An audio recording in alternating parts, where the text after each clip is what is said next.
Rudy Giuliani created a firestorm with his comments over the weekend about the president's powers, his legal powers, his constitutional powers.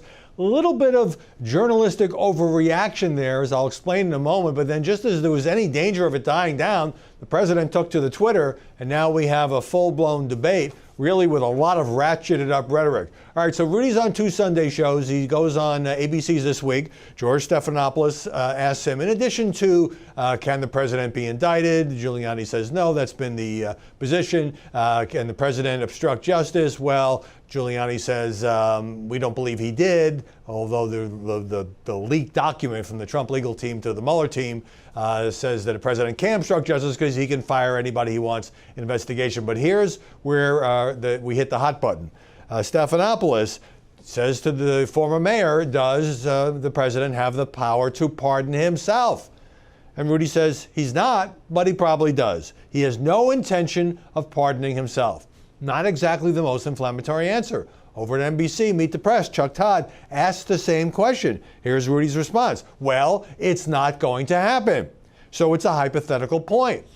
But nevertheless, despite the fact, and look, Giuliani could have said, I'm not going to answer hypothetical. He could have deflected it, but he's a feisty former prosecutor who likes to engage in these legal debates. Nevertheless, lots of headlines. Trump can pardon himself, lawyer says, even though Giuliani said it's not going to happen.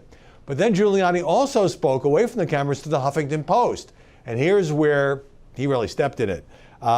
He says, making the same argument about indictment and culpability and pardoning. If he shot James Comey, he'd be impeached the next day. Impeach him and then you can do whatever you want to him. Well, I mean, people went nuts over this. Shot James Comey. Of course, this was a play on the president's famous campaign comment about he was riding so high that he could shoot somebody on Fifth Avenue and nothing would happen. Now, was the former mayor of New York City seriously suggesting that the president has the right to murder people without consequence? No, he was not. He was trying to make a legal point. It was a dumb analogy, and of course, it set everything on fire.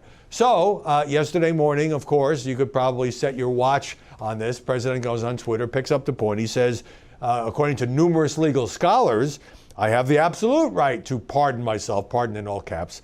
But why would I do that when I have done nothing wrong? Now that is not just, his lawyer on a couple of talk shows, President of the United States, saying, yes, I have the right to pardon myself. Of course, that is going to push the story into the stratosphere, even as the president couples that by saying that he doesn't have any plan to do that. And then this one, which is a whole new legal ballgame, the first time I've seen anyone associated with his side make this argument. The appointment of the special counsel is totally unconstitutional. Now, I've lived through a lot of these independent counsels, going back to Iran-Contra and Lawrence Walsh, Ken Starr, and the Clinton-Whitewater-Monica investigation, and others. And there was a real debate whether that law, which Congress let lapse, more than a decade ago, was or was not constitutional.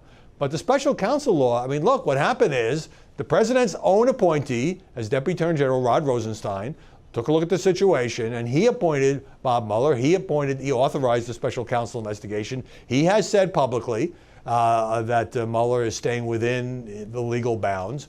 So why exactly is the president now challenging the unconstitutionality? And here is my theory. I think when Rudy does this kind of stuff and when the president does this kind of stuff, they are trying to raise the stakes, raise the rhetoric, knowing full well the press will go crazy. The press will overreact. There'll be a great debate. Can he pardon himself? Can he shoot someone? And all of that. And that creates a lot of partisan noise. And the more partisan noise there is on both sides, the more it, from the Trump point of view, obscures the more fundamental questions. Did he obstruct justice? Did he do anything wrong? Is there any collusion? No evidence so far in this long investigation, or not very substantial evidence. So now we're all arguing about hypothetical stuff. And of course, he could also be laying the groundwork to refuse a Mueller subpoena to testify on these grounds. The stakes are getting higher. The rhetoric is getting hotter. I don't believe this is any accident. I believe this is an aggressive, coordinated strategy. But when the president's lawyer just says, look, he's not going to pardon himself, but he does arguably have the power to do that, I don't think that requires the media to go to DEFCON 1. But that's pretty close to where we are now.